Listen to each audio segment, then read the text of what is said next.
Teen Titans 23.2, aka Deathstroke, written by Corey May and Duma Wensha, art by Moritat, Angel Unzueta, and Robson Roca. So, it's kind of an origin story for Deathstroke, but honestly, we've already gotten that like 3 times over the New 52 so far, so it's a lot more of just, hey, here's a different adventure he was on.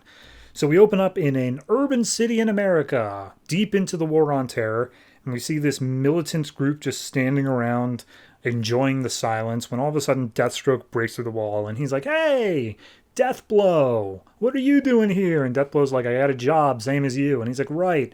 So here's the thing. How about we both just step aside and we pretend this didn't happen and I don't have to kill you? And Deathblow's like, I can't do that. I gotta do my job. I gotta protect this guy. And he's like, right, well, sorry to hear that. And so they all start fighting. We'd see Deathstroke, they do a thing in an elevator and the elevator snaps. Deathblow's kicking them, doing whatever. And Deathstroke says, oh, you can't, or Deathblow says, you can't kill me. And he says, I don't need to kill you. I just need you out of the way. So stand down. And turns out, I think this is Michael Cray, because we then cut to a different thing later. So it says 30 seconds later, we get him. He's already got a sniper rifle set up. He's aiming it at some politician.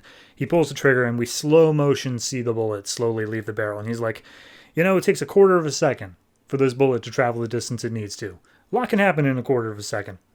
And I'm not going to say all the things he says, but just know it's a framing device where he says, like, in a quarter of a second, you could have your entire life change in all these different ways. So we see him in Bosnia back before, like, superheroes and all that. He's in a war-torn country and he needs to drop off this bomb at a target. So Michael Cray is defending him. He runs over, he sets the bomb. Turns out, though, it is actually a children's hospital. And as it explodes, he sees it kill a bunch of small children. And he resigns from the military because of that, becoming a private contractor.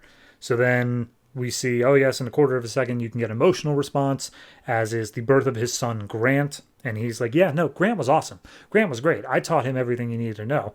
And we see them in North Korea some years later. Grant and Slade, with Slade already in his Deathstroke gear, they're stopping a nuclear missile launch out of North Korea. And Grant essentially saves Slade's life several times by stopping some people who were going to attack him. They manage to make their way out of the building. And they go and they stay with a local family or something like that, saying, oh yes, thank you so much, we're happy that you could give us this hospitality. And then all of a sudden the house is attacked, the family is attacked, and Grant is shot several times in the chest, seemingly killing him. And as he reaches out for his son, his mask is up and he gets shot in the eye, thus saying, here's how he lost his eye. So then he immediately kills all the soldiers that came and attacked them in revenge for his son.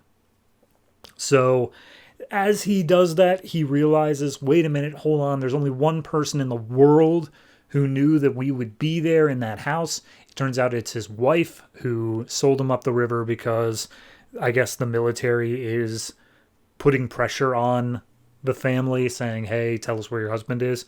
And we see the other son, I think it's Jericho, is saying, oh, you did the right thing, mother.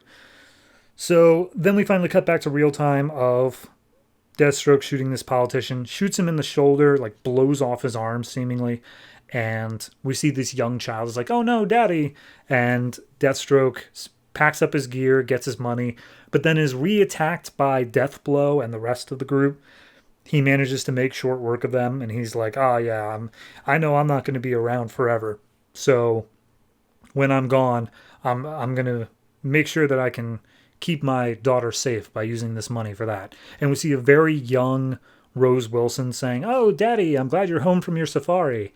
And we see the briefcase opens up. It's full of money in his Deathstroke gear. His wife comes up saying, like, oh, you're lying to your kid now on a safari, huh? And it's just like, yeah, well, I can't tell Rose yet about what I do. And our final panel is Rose looking at the Deathstroke mask, very happy, very attentive, I guess you would say. And that's it. I'm going to be honest, Deathstroke itself as a series, I think it ran for like 18 issues, somewhere around there. I feel like I've read this issue. I feel like everything that was in this issue I've already seen. Obviously, it is its own original story. It was told decently enough, but it doesn't feel original. It feels like they've basically, between Deathstroke, Team 7, and I think it was Ravagers, they wrote themselves into a corner of, we have covered everything there is to know about Slade's origin story. So what more is there to really do? And the answer is nothing. There's nothing more to really do. They've covered it. They've done it all. So I don't dislike this as an origin. I think it's fine, but I think it is just everything I've seen before. So overall, I've got to give this one I got to give it a 6.5. It didn't hit me. If it were any other character, it probably would have maybe hit like a 7, but I think that because it is Deathstroke, who I've seen so much of, I'm just kind of sick of him. And then there's a thing at the end here saying, oh yeah, and also check out Forever Evil #2 for the Teen Titans. It's like this had nothing to do with the Teen Titans. Not at all. Deathstroke is a character that can exist on his own. I don't understand why it had to be a Teen Titans tie-in, but hey, here we are. So 6.5.